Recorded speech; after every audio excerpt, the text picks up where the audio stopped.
Okay, hi brothers and sisters, we're back here today for another video on the topic of the furnace. I got looking into that and it yielded up a lot of information. So instead of the wisdom study, which I haven't gotten into yet, which I'd like to take actually 4 chapters in the next study. When that will be, who knows?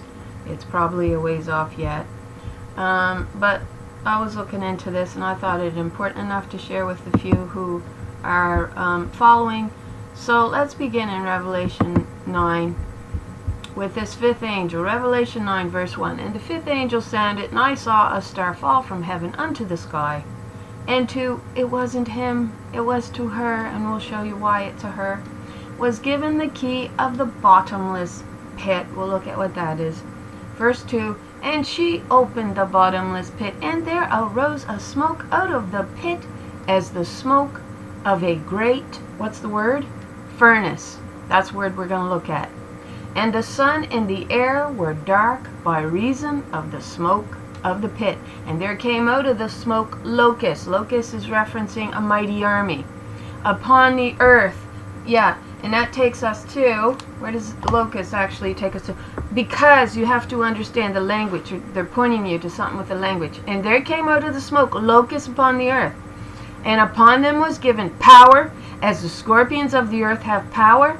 And it was commanded them that they should not hurt the grass of the earth, neither any green thing, neither any tree, but only those men which have not the seal of God in their foreheads. So, if you do not have the seal of God, the true living God, and once you understand this truth, it's going to sting like poison when you don't understand it.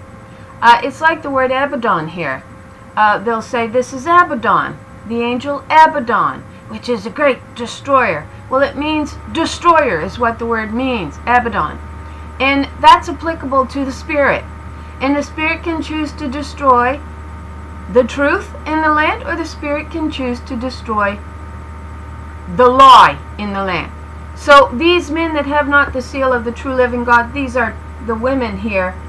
If they have not the seal of God, then the ones who's doing it have the seal of God in their foreheads. And so we know that the scorpions here is in reference to those that's stinging, right, with a poison that is bitter to them. They don't like it. Now, we'll go here, because we get this understanding of the locust in Joel 2. Okay, if it'll pull it up. Been having trouble this morning. So Joel 2, you will know it's a locust by its understanding. You know, reason, 1 to 11. Joel 2, 1 to 11.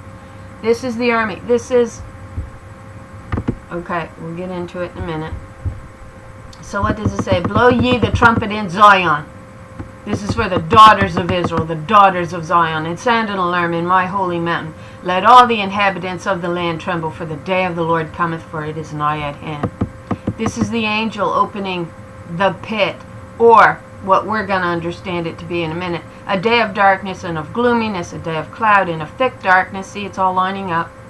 As the morning spread upon the mountains, great people and a strong people, there has never been the likes of these daughters. That's right.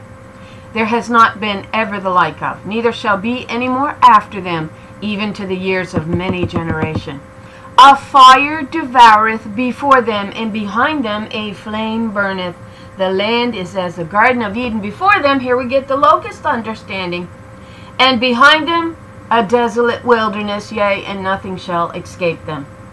The appearance of them is as the appearance of horses, and as horsewomen, so shall they run. Yes, it is horsewomen. Like the noise of chariots, none will break their rank, it says. Before their face the people shall be much pain, all faces shall gather blackness. What people? The men who have not the seal of God in their forehead. And you know why their face are, why now do I see every man standing around with his hands on his hips, as a woman in travail, and every face turned pale? It's the same word here. Pale, when you look it up, means blackness or pale. And it has to do with mourning or gloom, or even a fiery look in their face. They can't stand the truth when they hear it, right? They shall climb like mighty women. They shall climb the wall like women of war. And they shall march every one on her way, and they shall not break their ranks. So it means they're holding together. We also get the archers, of course, going back here in Genesis 49, 23, 24. Baal shooting at the daughters as they passed over. And the word is branches, but it's daughters when you look it up. Passing over the wall to their rightful birthright. This is them taking it back, and you're not going to stop them when they do it. Neither shall one thrust another, they shall walk every one in her path, and when they fall upon the sword, they shall not be wounded. I think this is allegorical in many ways. So the sword that they fall upon, of course, is a religious lie of man. That's his sword. And when we go back to the dragon in the heavens, it says he's kicked out and no place is found for him, right? Well, you go in and you look it up. It means a scabbard. No place is found for his lying word anymore.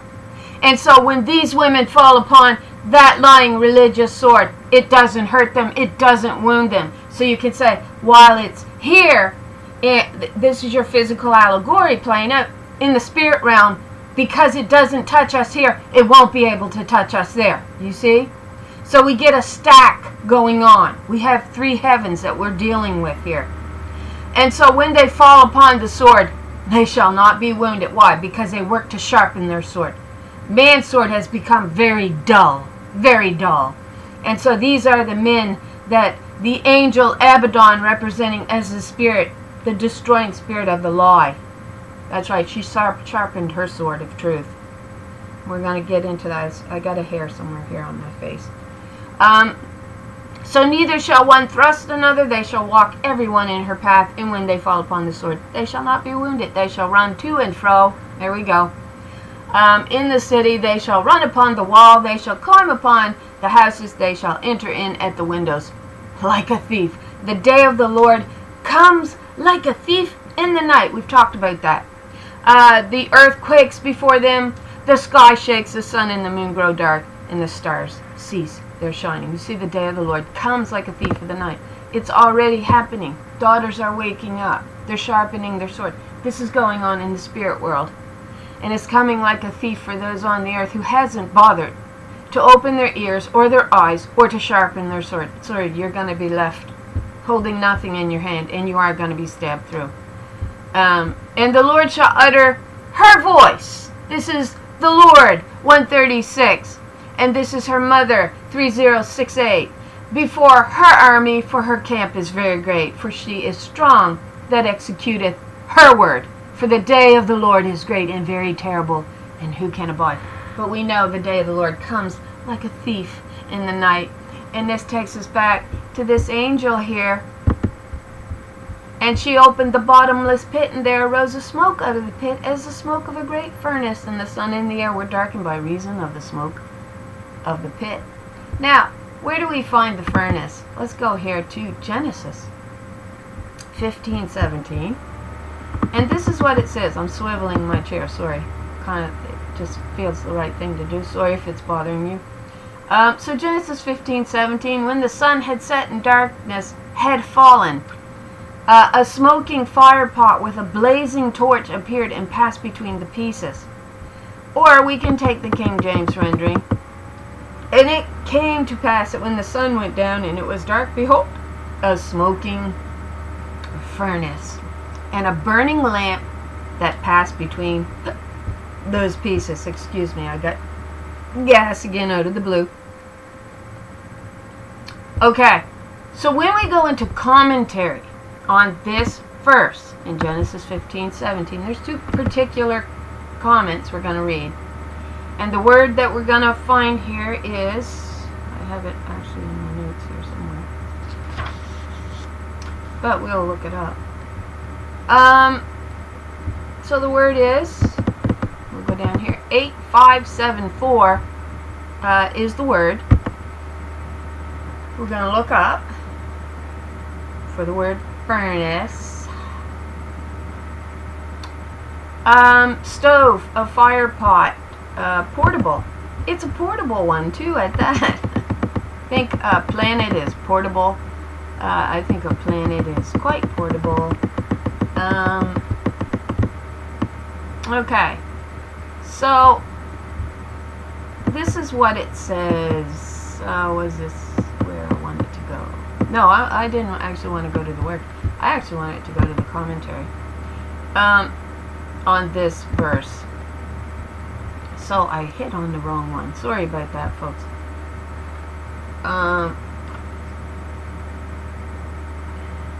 Was it?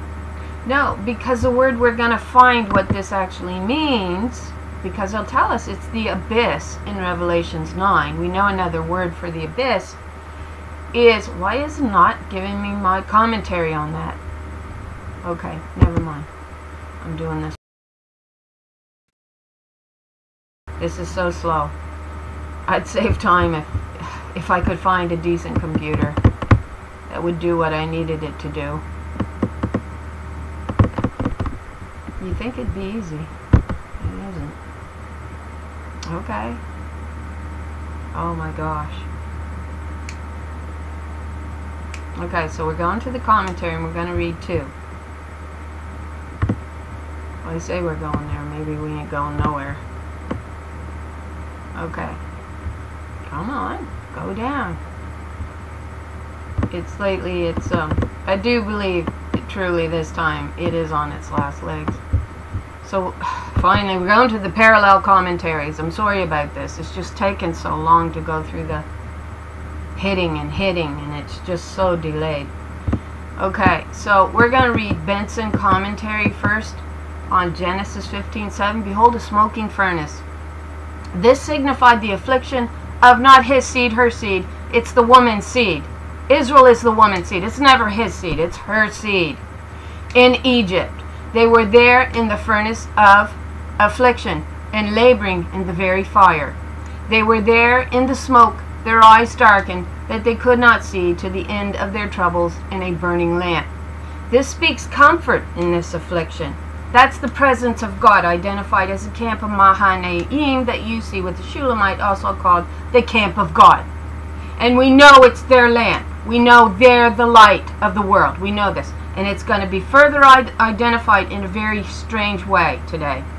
This speaks comfort in this affliction. And this God showed Abraham, showed Sarah at that time with the smoking furnace. The lamp notes direction in the smoke, because they only want to say Abraham was part of this. No, it's God referencing the daughters here. The lamp notes direction in the smoke. God's word was their lamp, a light shining in a dark place, and it is the women. We'll show you. Perhaps, too, this burning lamp prefigured the pillar of cloud and fire which led them out of Egypt. We talked about the presence of God being the sword of truth, your light, your lamp, that divides the Red Sea into the 2 covenants.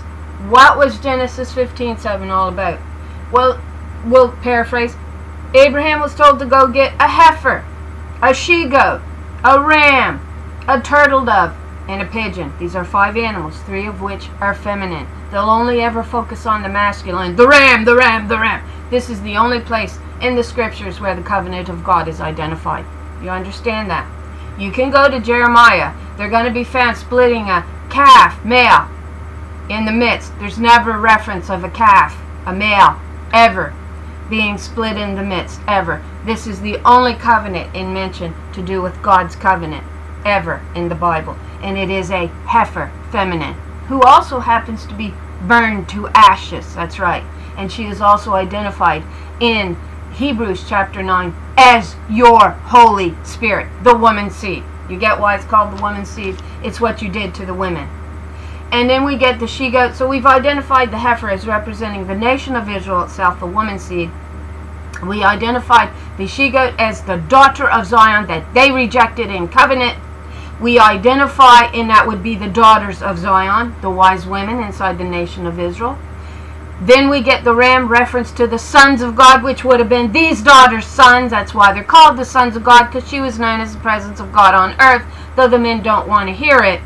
Then we get the turtle dove, your feminine. She's identified as Lord, 136, in Psalm 68, with the congregation of women surrounding her. That would be her inheritance, also this presence of God, also known as the first fruits, again, over time. And then we have, of course, your pigeon off to one side. So Abraham was told to cleave the first 3 animals down through the middle and to set them each off to one side. We are seeing masculine and feminine here. We're seeing 2 covenants is what we're seeing. And to keep the turtle dove whole and place her to one side, and the pigeon whole and to place him to one side. What does that do if it doesn't identify masculine and feminine in these 2 covenants? We get the furnace and the torch walking in the middle. That's what we get. So what is the furnace? Okay? It's the wrath of God. Alright? So what's that representing yet again when we go to verse 17 and we'll go to the pulpit commentary this time in Genesis 15. And it came to pass that when the sun went down, literally, and it was, i.e. this took place, the sun went down, less accurately. And then it gives a bunch of Greek words here from the Septuagint. LXX is your Septuagint, which was the state of matters in verse 12. Here the sun which was then setting is described as having set, and it was dark. Literally, and darkness was. A darkness that might be felt, as in verse 12, certainly not, as if there were another flame besides the one specified in the description. So they do say the light, right? The light, but then you've got the wrath when they don't turn, right? To the word of God, which was the light of the world is identified in Isaiah 49 as Ephraim, the north, the daughter that comes out of the north. She also is Shiloh, the scepter, from between Judah's feet. So, and we'll dig into that a little bit more. There's so much there. And she's also called the doe of the dawn. That's the light in the darkness. And it says, she says, I will awaken early. Darkness that might be felt, as in verse 12. Certainly not the phrase that they give in the Septuagint. As if there were another flame besides the one specified in the description. Okay, so they're saying there's not. So it's one and the same. So that is true. Because we know destroyer appears in the word spirit in the Old Testament. Look up spirit. It's feminine. And the word destroyer will appear in there, Abaddon, because your spirit can be your destroyer or your savior. And your destroyer there is releasing those that says to her, how long, O Lord, holy and true, dost thou wait to avenge us upon those that shed our blood in the earth? We're going to get the ratification of the covenant represented here in verse 17, and it came to pass, right? Behold a smoking furnace. So this is, or the oriental furnace, had the form of a cylindrical fire pot, and a burning lamp, a lamp of fire, or a fiery torch, emerging from the smoking stove, an emblem of the divine presence. So, you know what that's, yeah, it's just hitting me. I knew it would. Because I don't have a full comprehension yet of what I'm looking at. I'll work it out over time. But often making a video helps me to identify things. So out of the smoking furnace, and we're going to know what the smoking furnace is. We're going to go to Isaiah 44:23, and we're going to discover exactly what the smoking furnace represents. It just told us actually in Revelations 9 what it meant. She opens the key to the abyss. What was the abyss? Sheol. Alright? So we're looking at Sheol. We have an emblem, which is identified as that torch, stepping up from the furnace, Sheol, out of the womb of Sheol. So, a lamp of fire or fiery torch emerging from the smoking stove. An emblem. The banner's waving. We get the banner. I haven't looked into that. Maybe I'll take a note here. Look up the banner. Because it speaks of waving your banner in the Old Testament. We'll look that up, and eventually we'll figure out what all of that, how that factors in. That is the banner, the emblem here.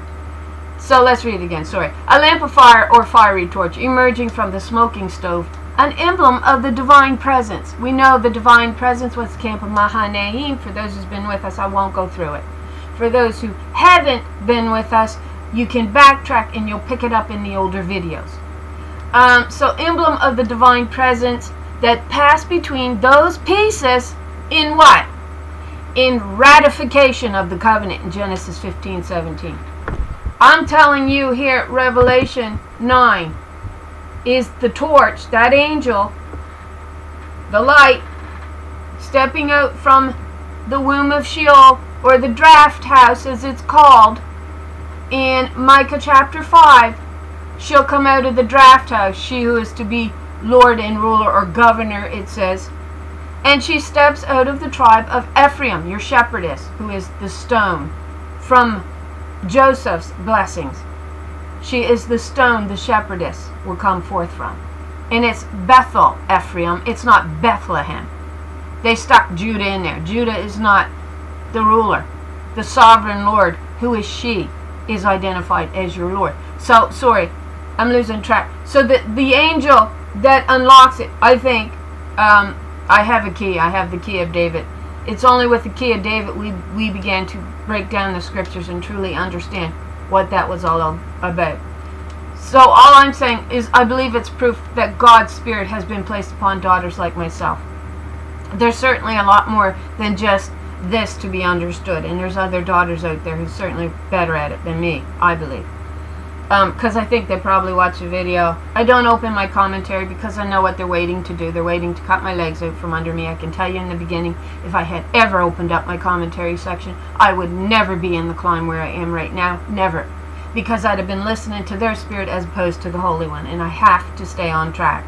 I have to. In order to get to where I am, I've had to stay with the Holy Spirit's direction, not with man. I can't be bothered with what they think of me or what they feel that I'm saying. You have to go in with the Holy Spirit yourself and understand this. Okay. So we see the angel opening the bottomless pit, and they'll say he went into Sheol and got the keys. No, it's her. We identified that in a video. She's the one. It says daily she bears our burdens. She became one just like us. That's also in Psalm 68. We know it's she. That's where your dove was burned to ashes, which is also allegorical of your heifer, the feminine, that was burned to ashes because they didn't want to receive her law. The heifer is identified as your Holy Spirit in Hebrews chapter 9, anybody who wants to reason it. She cleanses them. And we're going to get to a further understanding of wisdom being the one responsible for that. Okay. So we read the commentary. What do the boys say in Isaiah 28? Okay, and we're going to go identify what it is, the pit, in a second here. So what does God say in Isaiah 28? Because ye have said, we have made a covenant with death and with hell. So who has the keys of hell and of death? And what's being opened up here, right, is the pit, the womb. We have made a covenant with death and with hell. Are we at agreement when the overflowing scourge, that's Revelation 9. Those who's going to ratify the agreement tell you it's not what you're telling us it is. These are the righteous daughters. Actually, it's all of those daughters that's been, how long, O Lord, holy and true, does thou wait to avenge us on those who shed our blood in the earth? Right? So, when the overflowing scourge shall pass through, it shall not come unto us, for we have made lies our refuge, and under a falsehood have we hid ourselves. Get it? The religious lie of man as God. Don't get it yet? Therefore, thus saith the Lord God, behold, I lay in Zion for a foundation stone, a tried stone, a precious cornerstone, a sure foundation. And she that believeth shall not make haste. It's an unshakable faith. So when we go to Isaiah 44, and I was going to read this whole chapter, but we're going to zero in on 23 so we can wrap up this particular thread. So, sing, O ye heavens, for the Lord hath done it. This is the angel. Ye lower parts of the earth that comes and opens, has the key. Ye lower parts of the earth, break forth into singing, ye mountains, O forest, and every tree therein. For the Lord has redeemed Jacob, Israel, and glorified herself in her. Okay, that's in her daughters, her new branch that she's taking out for her own to place her spirit upon. So sing, O ye heavens, for the Lord hath done it. Shout ye, what does it say? Lower parts of the earth. Wow, what's the lower parts of the earth? There's a ratification going on to the covenant. Sounds like you're being freed those that got trapped in the lie. So, lower part, 8:4, 8:2. Now we go. Lowest, lower, lowest. Let's keep going down here in the notes and see what it says. Beneath, lowest, lowest part, your nether world. We'll keep going down here. Lowest places of the earth. That's in Isaiah 44:23. And figurative of the dark and hidden interior of the what? The womb. What does David say in Psalm 139:15? Oh, we need our parallel here. What does he say? Psalm 139:15. My frame was not hidden from you when I was made in the secret place, when I was woven together in the depths of the earth. Sheol. The womb of Sheol. Yeah. Your eyes saw me, my unformed body. That's Gollum. That's the Gollum. All my days were written in your book and ordained for me before one of them came to be. So the womb of Sheol, the women who carry the womb, represents the earth who gives life to everything. You get it? But now we have an angel with a key that is your light walking through Egypt, the land of Egypt, to free you out. Is kind of a deeper allegory here. Now, we're going to also look at this verse before we actually get into Isaiah 44. So, Revelations, where is it? We'll pull it up first, if I can find it. What does it say in Revelation 13:18? We need to understand this. Few wants to, and it does say the path that leads to righteousness is narrow, and few there be that find it. They're too much bowed down at the feet of an idol. They're in idol worship right now. They're ignorant of what they're doing, and you can't teach them. You can't show them the truth. They don't want to know it. But those who are trapped in the womb of Sheol, I think there's a greater understanding there to be understood of what's really going on with that angel. So I'm still looking into it. There's things that I don't fully comprehend, but it's coming around. It's coming around there. And once I get it formed, then it's there. Then the Spirit will form it. So Revelation 13:18 says this. This calls for wisdom. Let the person, actually we'll read the King James in a minute. Let the person who has insight, let's look at that word insight, calculate the number of the beast. What did we find in reference to the beast system? We know it shows us Nebuchadnezzar became a beast.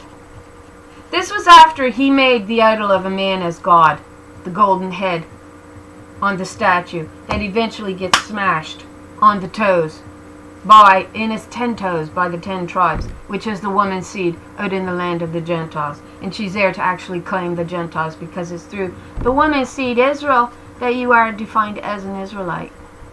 She says, ask them all of me, I'll give them all to you. Ask the heathens of me, I'll give them all to you. This day have I begotten thee, birthed thee.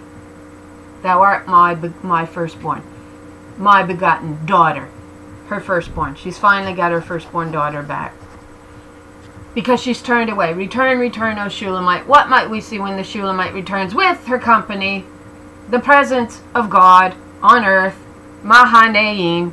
Jacob wrestles, steals her birthright. They shoot the men of Baal in Genesis 49:23. Shoots their arrows, their religious words of lies at them out of this bent covenant. They're not valiant for the truth upon the earth. They just want to play God. And they shoot at the righteous daughters who are sent from heaven. Job 30 says, I made a covenant with mine eyes. Why then should I think upon a maid? For what portion of God is there from above? The inheritance of the Almighty from on high. The Almighty was mother, sending her daughters to man to teach him the law of God. And he rejected her. Said, we're not going to do it. We'll make our own covenant, and we'll shoot these wicked words at her, and we'll establish Baal in the land, which was what Nebuchadnezzar was up to doing. Yeah. But then at the end, she chooses out a new scepter out of the dust of the earth. I hear a familiar spirit as of one who is speaking my truth again. That's right. then we're known to be in the land of Egypt or the land of Babylon, but you get the allegory a lot to the land of Egypt, when that's idol worship. And it's this light that parts the Red Sea, the admixture, the lies, all right, that we've drunk and gotten drunk on, fell asleep on, Romans 11. Yet to this very day, are their eyes closed, their ears, they're asleep in a religious lie. Yet she chooses to wake a portion of us up. It says 7,000 have not bowed their knee to the idol of Baal, man, as Lord and God. Whether that 7,000 is now, hey, wait. How many dice in the shaking? In the great earthquake? How many dice in the great earthquake in Jerusalem? In Revelation, wasn't it? Was it only 7,000? Yeah. In the same hour was there a great earthquake, and a 10th part of the city fell. And in the earthquake were slain of not men, women, 7,000, and the remnant were affrighted and gave glory to the God of heaven. That's the 7,000 that have not bowed their knee to the idol of Baal. This is her new branch she's taking out. Oh, I'm not happy about, you know, the slain. See, they've got it all twisted. You gotta get it straight, and that's the Spirit that's going to do that for you. That's the Spirit of wisdom that's going to do it for you. So let's go back. So it's interesting. In Romans 11, right, it takes you back to Ezekiel, right? So you got to follow your trail here. So in Romans 11, it says, I have chosen out for me 7,000 men, and there may be men that have not bowed their knee to this image of Jesus as man, as Lord and God, right? So he may well be in there somewhere. But we're dealing with the feminine aspect. I have to, because my mother tells me to. I have to, because nobody else is going to deal with it. So in Romans 11, 7,000 have not bowed their knees. So this is the elect. And I think this is the elect witness. This is how the elect witness. Now they'll tell you the witness died. I forget. We're not dealing with that anyway. But I think this is the witness. And we're going to find that witness in Isaiah 44. We're going to pick that up. So let's just bear that in mind. So that's interesting. So we'll go back to Revelation. Wow. So this calls for wisdom. Let the person who has insight calculate the number of the beast, for it is the number of man. We know it began with Nebuchadnezzar. Actually, it goes back to Solomon. We know who changed the portion of the flock of Bozrah. See, I could not remember that. In the midst, from a righteous spirit, taking her birthright, her houses, we studied in last video, from her rightful inheritance as the lawmaker in the land. That's them shooting their arrows, and changed it over to a harlot spirit. So then we get the key of David in, you know, against the key of Solomon. And so man begins to exalt the key of Solomon because, oh, it's tickling his ears. But watch what it says here in Revelation 13:18. We'll go to the King James. Here's wisdom. It says, let him, let's just cross that, him right out. Okay. We'll cross that right out. Let him that hath understanding. Oh, look at that word, understanding. Oh, what's so important about that word? I'm sorry. I don't mean to do that. But I could just hear, and it's not a man, or it's either male or female. What's so important about understanding? Well, if you've been with us, that word might trigger something with you. Let her that hath understanding count the number of the beast, for it is the number of a man, and his number is 666. So 6 times 6 times 6 is 216. That's Strong's Hebrew. Like, what was Solomon doing? Marrying all these wives from the surrounding Adamic nations. He had 700 wives, 200 concubines. What does it say? You went up and you made a bed, and you laid with all that wanted to lay with you. That was Solomon. That wasn't a woman. Nope. But they got it, she defiled herself. No, he defiled himself when he rejected the key of David. And he did. Solomon is the one. And we only get 666 reference back to Solomon in the Old Testament, ever. But you calculate the number. 6 times 6 times 6. And 6 times 6 times 6, or 666, is a reference to a covenant, whether light or dark. He changed the portion in the midst. The flock of Baals are known as the daughters of Israel, who had this inheritance. Lamb, you see, you get a little lamb flock here. It's only the woman that's ever referred to as a virgin. It's not a man. But they did that for the sexual aspect they wanted to bring into play and beat her over the head with. She had to be pure on marriage day. What about him? Oh, wait, he had 700 wives. Who cares? He doesn't need to be pure for anything, does he? Well, that's the teaching, you see, and it got beat in your head. But that's the religious lie we got to stand up from and walk away from. Now, let's look up Strong's Greek. 3563. Understanding. The person who has insight. Okay, so down it's got understanding. So the person, the man, let's say it's the woman with insight. Comprehension, mind, it's to do with your mind. Mind's understanding, it's not to do with your muscle or your mouth. It's got to do with your mind and how you think. Intellective faculty, the understanding, reason, the power of considering and judging soberly, calmly, and impartially. Mind, divine or human. And it said a whole bunch of other stuff. How do we know who breaks this down is a woman and not a man? Well, we looked at this, didn't we, girls? We did. The ones who's with us. Boys, a few boys might be here too. Proverbs 7:4-5. Say unto wisdom, thou art my sister, and call understanding thy kinswoman. You still sure it's a man here that's breaking down the number of 666? We've understood all of this. And we understood it through the key of David. That's how we understood it. So we know we have a key. And watch what else it says. Let's read it again. Say unto wisdom, thou art my sister. This is Proverbs 7:4-5. Thou art my sister, and call understanding thy kinswoman, that they may keep thee, man, from the strange woman, from the stranger which flattereth with her ears. What is that if that isn't telling man he's Lord and God, and Jesus died to wash his wicked bride in his blood? If that doesn't exalt a man in his pride, I don't know what does.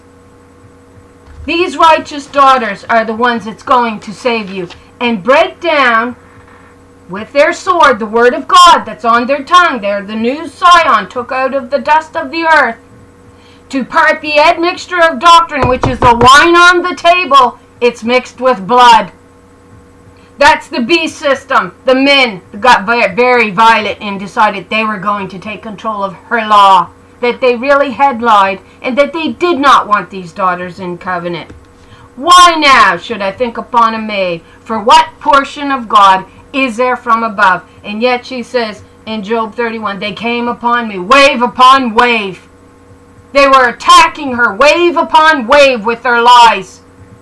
And she says, there was nothing I could do to stop them. Wow, it's all there. Every bit of it. But you've got to reason. And you've got to be willing to listen to your sister who does it. So Isaiah 44, let's begin reading. And we'll just be done with it. I don't think. So we know she's the one that has the keys of hell and of death. No man owns the keys to the womb. It's a woman that holds the keys of the womb, not a man. She does. So, and daily she bears our burden. Psalm 68. And the Lord that we find burned to ashes is dove, a dove, feminine. It's not the pigeon. And it's also allegorical to the heifer, then eventually to this assembly of women that we find surrounding their own head. A strange thing is in the earth. A woman shall encompass a woman, her head. They've got, his man, I read this was so ridiculous. A man's head comes out of the womb first because he's her head. Then a female body. Hello? Does that really make sense? Let me see. Male head, female body. This is not a male head right here. This happens to be a female head. Can you think for 5 seconds? Make sense, would you? You're preaching the old cults of the world, which have become the new cults of the world. That's all you're preaching. You're preaching yourself down. Which we also had that, right? That Esther, the king, decreed that every man, whether high or low, would be head of his wife. The word there was Baal. The word there is Baal.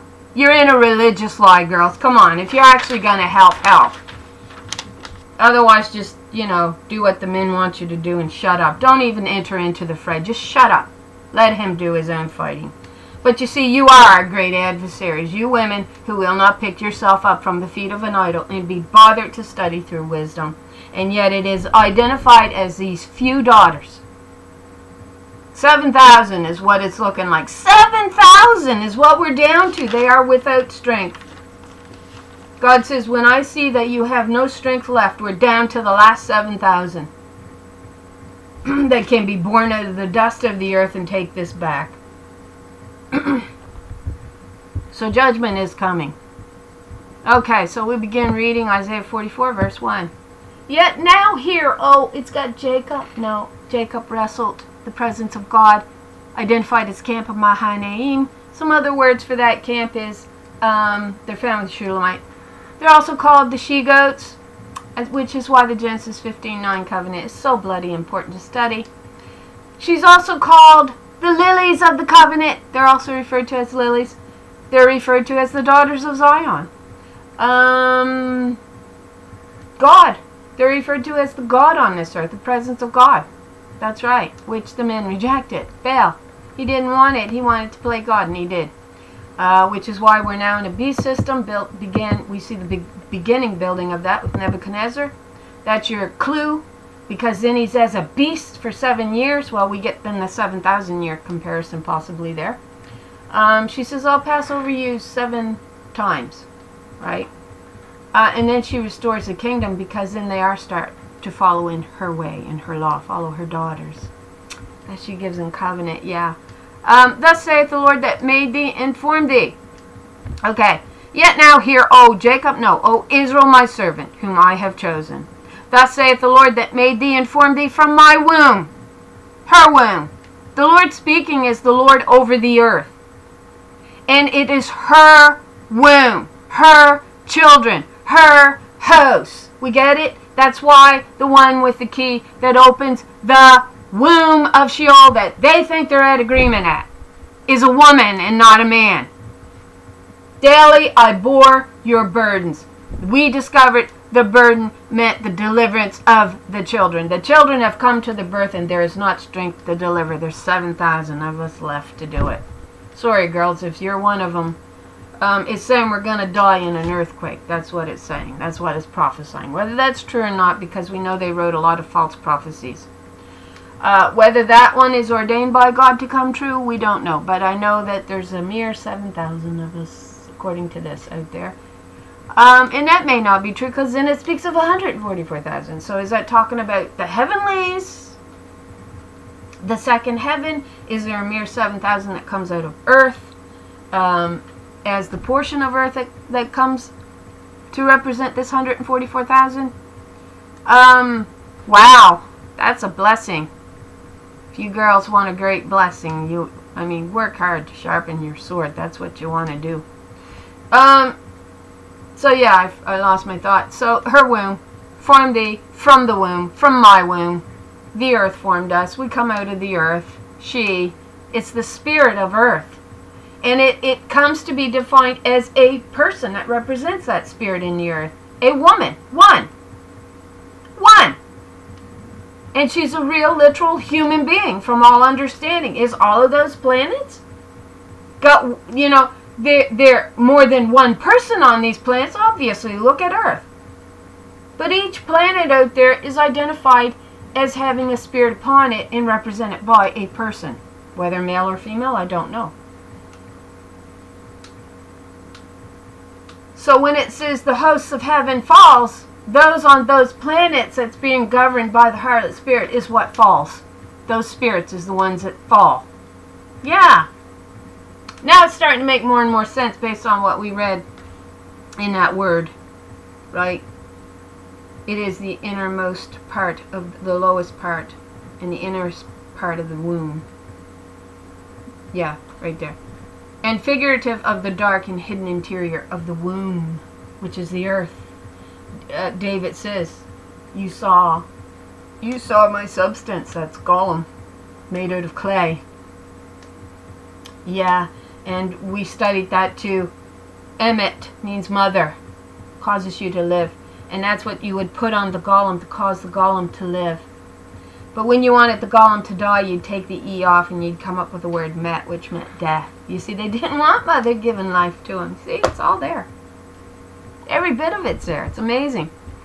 This is the word of the Lord, your maker. We know our potter who formed the clay. And then you told her she had no understanding. That's what you told her. You turned everything upside down. You made man God. But your light of the world is the daughter of Zion. She's the one that leads you through. Who formed you from the womb. She will help you. Do not fear. Israel is my servant. I have chosen you. Jeshurun. That's another word for Jerusalem, isn't it? For I will pour water on the thirsty land and streams on the dry ground. I will pour out my spirit on your descendants and my blessings on your offspring. So this actually takes us to Ezekiel 17. There was an abundance of water for the strong scepters to rule through.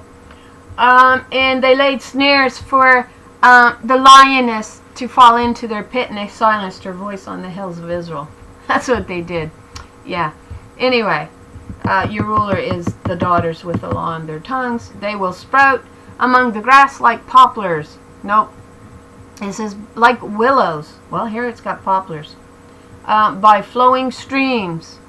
Here it's got willows by the water courses. So again we see wisdom identified as the tree of life. She is identified as your tree of life. Proverbs 1, maybe it's 2, maybe it's 3, maybe it's 4. But she's identified as the tree of life, wisdom. And then we get the trees yielding up their fruit every month. Along the water courses in the new Zion, the new city in Revelation. So that's what that's a reference to, these daughters, and it is daughters. One shall say, because she's the one that yields up her fruit once a month, not a man. Makes sense. One shall say, I am the Lord's, and another shall call herself by the name of, not Jacob, Israel. And another shall subscribe with her hand unto the Lord, the right hand. She's the right hand of God. Her mother unto the Lord, and surname herself by the name of Israel. That's right, I'll give you a new name, my dear daughter, Israel. That was your name from the beginning. He stole it. He stole your birthright. It was yours. The children were yours. I will call you out of the desert, and there I will restore your vineyard back to you. The Shulamite says, look not upon me because I am black. The false light, the lying light, shone upon me and made me black. My mother's sons were angry with me. They made me the keeper of their vineyard. The liars. And I became a desolate spirit because of the abomination of desolation, a man inside of a man. They didn't want me ruling them. They hated me from the beginning, and they had no reason for it other than their wicked pride. Man is God. Oh, tickle, tickle. Comes right back down to this. Say unto wisdom, thou art my sister, and call understanding thy kinswoman, that they may keep thee from the strange woman, and from the strange woman which flattereth with her words. Down at your feet calling, Son of God, Father made everything, but screw you, Mother. I know you don't like me saying it, but they might as well say it. They might as well put it exactly that way, because that's what you see in the earth. And who as I shall call. Okay, Thus saith the Lord, the, not King of Israel. I'm going to say the Lord. She's the Lord, 136. She's your sovereign that you are to listen to. And she represents the earth, the spirit of the earth. According to everything I'm understanding, every plant has a spirit upon it. And earth had a daughter. She was the sovereign Lord. And that's why you get the representation of the womb of Sheol. And her Redeemer, the Lord of hosts, I am the first and I am the last. She came at the beginning with her law. You rejected her. She was a foundation stone. You rejected her. She's also referred to as a virgin like lamb. She, not he. Virgin is only ever applied to the female, and then all of a sudden they throw a male at us. And she comes at the end with her word of truth as the torch that will part the waters once again. And it is a very narrow path because few follow. And according to this, so few follow, there's about 7,000 of us that escapes it. And who as I shall call and shall declare it and set it in order for me. So where do we find her setting it in order as a woman and not a man? I didn't pull this up. Might not be a good idea. Let's see. We will pull it up. Where'd we find her setting the case in order for God? Psalm 50. Parallel. I'm part of this team doing this. Although I can only find myself. I can't seem to find anybody else that's not still throwing Jesus all around. We also get her aligned with Asaph. That's your gatherer. She's also your Koheleth in Ecclesiastes 12. Go look the word up. Preacher. They got it preacher, but it's a female assembler, and she's assembling the Proverbs. That's your little book sealed up with the truth that the seventh utters, the seven daughters utters at the end of days, which they may each have 1,000 with them. I don't know, 7,000. What does it say here? Psalm 50, and thou sittest and speakest against thy brother? No, you didn't speak against your brother. You spoke against me, your sister. That's who you spoke against. You shot your arrows at me. You shot your arrows, your newfound covenant of Baal at me. And you drove me to my knees in worship to you. Thou slanderest thine own mother's not son. You slandered the daughters. And daily he accuses us in the heavens as Satan. And that is Baal. Beelzebub means Satan, but Baal means husband as Lord and God. And the accuser from the beginning, he accused her because he wanted her throne. Yeah. Shake thyself out of the dust of the earth, dear daughter of Zion. Come away from daughter Babylon and take back your throne. Oh, daughter Babylon, come down. There was no throne for you. There never was. Thou sittest and speakest against thy sister. Thou slanderest thine own mother's daughter. These things hast thou done, and I kept silence. Isaiah 42. Now will I go forth as a travailing woman. I will destroy and devour at once. Long time have I held my peace. Thou thoughtest that I was altogether such as one as yourself. Thyself. You thought I was a man. That's what she's saying. You thought I was a man or one of your harlots called Baal in Isaiah 54:1, the wife of the married covenant. Yeah. Baal, she. Oh, those strange women that'll flatter you with her words and tell you you're God. You're the God, man, who will save us all. He's coming to take us home. Flattery, flattery. Pride, pride. That's what that's all about. These things hast thou done, and I kept silence. I thought that I was altogether such as one as yourself, a man. But I will reprove you, Adam, and I will set them in order before your eyes. Now consider this. You that have forgotten God, the presence of God, the camp of Mahanaim, that you agreed to her covenant and then turned on her and stabbed her in the back. You pierced upon her. Jeremiah 9, verse 1. Jeremiah says, I will now weep for the slain of the dear daughter of my people. You rejected them. Then we get this idea that she literally gets cast down out of the heavens from her throne. Yeah. Literally, and they are found searching, and they find her. I forget now the passage, but we looked at it. And that was her being pierced upon. They were casting her authority down out of the heavens. Yeah, and the harlot was exalting man to that throne.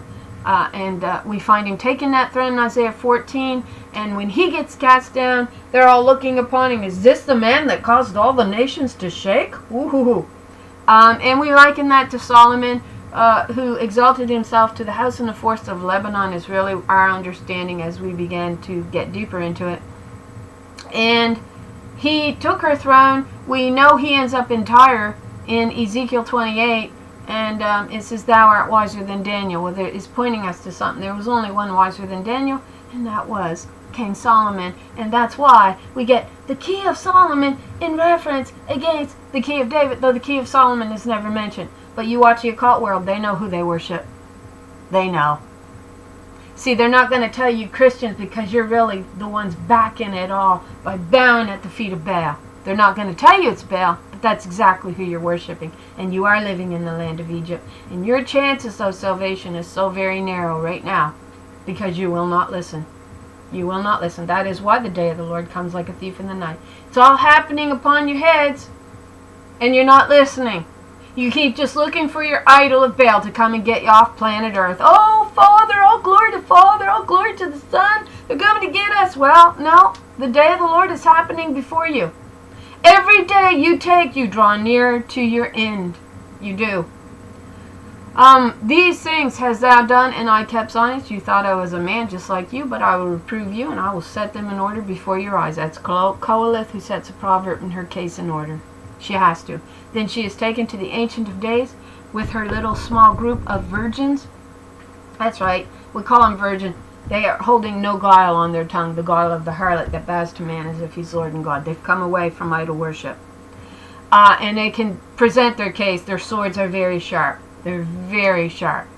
Now consider this, ye that forget God, thus I tear you in pieces, and there be none to deliver you. We get these lionesses lying amongst the Gentiles with the dual God, the true doctrine. Again, another name for these precious few that finds the path. And we get that in Micah chapter 4. Whosoever offereth praise glorifieth me, and to her that ordereth her conversation aright will I show the salvation of God to. I'll show you the truth, but you got to order your conversation aright. And we discussed that in the last video. We did. And we're going to go quickly. We're going to pop over here too. I think I have it up. Isaiah 42. And we'll end with this. This has always been one of my favorite passages. I have quite a few lately. So Isaiah 42. What does it say? Now, here on the end, I think this break actually happens at 13, not 14, but they want to stick a man in there. The Lord shall go forth as a mighty woman. She shall stir up jealousy. Ooh, if this doesn't stir up jealousy, I don't know what does.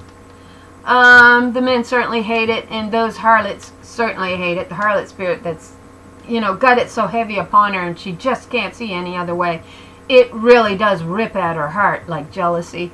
And so don't it at the men who refuses to come away from the idol. It says the snare they laid for us daughters to fall into. They have fallen into it, and they do not escape. And yet we get understanding here. This calls for wisdom. Let the woman who has insight or understanding calculate the number of the beast, for it is the number of a man. That number is 666. That was King Solomon, the key of Solomon, which is a harlot spirit that bows to an idol. Baal, with Jesus, Lord and God. We know Jesus is the feet of the idol, brought into play by the Greeks. We know the 10 toes get smashed by the 10 tribes, which was feminine, rejected. So we discussed all that. Proverbs 7:4-5 say, unto wisdom thou art my sister, and call understanding thy kinswoman, that they may keep thee from this strange woman, from this stranger which flattereth with her ear. All need be for you to do is to turn away from the harlot spirit that is bowed currently at your feet, saying, oh, Jesus and Father, and too dumb to get up from it. That's why there's few that make it. I have long time holding my peace. I have been still, and I have refrained myself. Go back. Let's go back. Verse 13. Isaiah 42, verse 13. The Lord shall go forth as a mighty woman. Right? We've looked at this one enough, but Psalm 74 or Psalm 78? The Lord that awakens as if she's been drunken on wine, an admixture of doctrine. And she awakens from sleep, and we get them being asleep on this admixture, this religious lie, the admixture in the cup, the wine that put her to sleep, and the religious lie, man, is God. And we find them in Romans 11 asleep, right, to this very day. But then the Lord chooses out an elect group, and that election there is feminine. She chooses out her daughters, those that have not bowed the knee to the idol of Baal, as Lord and husband, as Lord and God, and master in my head. I don't have a male head, I have a female one. Make sense. The Lord shall go forth as a mighty woman. She shall stir up jealousy like a woman of war. She shall cry, yea, roar. She shall prevail. There's your wrestling, your enemy. Prevail against her enemies, and she will take him out. I know they have a lot of rituals going on right now. They have this wrestling, a couple of women who had to go up against men claiming to be women. This is a wrestling match that she does win. She absolutely takes and prevails against her enemy. Verse 14, I have long time holden my peace. I have been still, and I have restrained myself, the restrainer. No longer restrained. She says, I have been quiet. I have kept still. I have been quiet. But now, like a woman in childbirth, I cry out, I gasp, and I pant. Again, if we go to Isaiah 26, we find the daughters travailing, but not with children out of the womb of Sheol, so much as a religious lie, wind. We have given birth to wind, it says. Wind 4:17 in Greek means false doctrine. You're not going to birth your children through a false doctrine. Look not upon me. My mother's sons were angry with me. They made me the keeper of the vineyard. I will call you out of the desert, and I will give back your vineyard to you. The desert means the dry desert land. Then we see her watering the desert in Isaiah 44, giving water. Then we see her here drying up their religious lies, right? Because it's always water. We see the wife of the original covenant springing up with the water of truth in Song of Songs 4:12, 2:15, and she flows from Lebanon. She's the key of David. I have long time holden my peace. I have been still and restrained myself. Now will I cry like a travailing woman. I will destroy and devour at once. I will make waste mountains and hills, and dry up all their herbs, and I will make the rivers islands, and I will dry up their pools. Yeah, the marshes, actually. Yeah, that's the Red Sea, you see. Your marshes, yeah, the reed. And I will bring the blind by a way that they knew not. I will lead them in paths that they have not known. I will make darkness light before them, and crooked things straight. These things will I do unto them, and not forsake them. This is your torch of light. She is the representation of the spirit of earth reborn. And it seems to be placed upon one. Alright? One daughter seems to hold this, and has the key of that womb. It is no man that holds the key to the womb of Sheol. It is a woman. And she does so take it back. They shall be turned back. They shall be greatly ashamed that trusted in graven images, that say to the molten images, ye are our gods. Images here are male. You made male idols, and you bowed down to them as if they could save you. They can't. Only walking in the way of God is going to save you. Nothing else. So, I think that's good. We'll leave it at that. The thing is you got to keep working at it. I may not have it all perfect at a particular time, but certainly these videos really help me. Sometimes when I'll forget something, I'll scroll through my videos until I find one that might inform me what I had said. And so it's really been a great help helping me to weave the beautiful tapestry of the word of truth from the Spirit of God herself, not listening to the head of a man do my thinking for me. I don't need you to think for me. I need the Spirit to show me the way. Not a man. You aren't my head, you never were. Baal can't hardly keep his own lies straight. He can't. I'll straighten him out for you. That's my job. That's what it just said. Call wisdom. Call your sister wisdom. Call understanding your kinswoman, who can tell you what the key of Solomon, what 666 is. If it isn't going to be us, daughters, with our own head. Yeah, not a male head, thank God. Our own head. Her spirit's upon us. It is. I know that for a fact. So there's the video. Sorry I blathered in some spots I didn't mean to, but it's you know, about gaining clarity. The more videos I make, the more clarity I gain, and am able to, as I said, weave the theology together, that thread of truth, water, the silver, which is your little book of truth sealed up in there. So anyway, that's the video. Thanks for watching. I pray you're all blessed with an abundance of truth. Actually, I come down here quite early, so I don't know what kind of day it's going to be today. Might be a little cloudy today. I'm not sure. It might be rainy. I can't remember what the weather forecast is for here. But I pray you're all blessed with a beautiful day and an abundance of the pure water of truth. That you will listen. That you will open your ears. Give it a chance. Listen. Reason. Use your brain. Don't use his. Pick yourself up from the feet of the idol. A mere 7,000. A mere 7,000. Romans 11. Who have not bowed their knee to Baal-Husband as Lord and God. And they'll make you believe it's men. The snare they laid for us to fall into, they have fallen into it, and they do not escape. If there's going to be any that escapes, it's going to have to be your sister wisdom and kinswoman. That shows you the truth, and not the one that tickles your little ears and tells you just everything you want to hear. Anyway, thanks for watching, and again, I hope you all have a lovely day.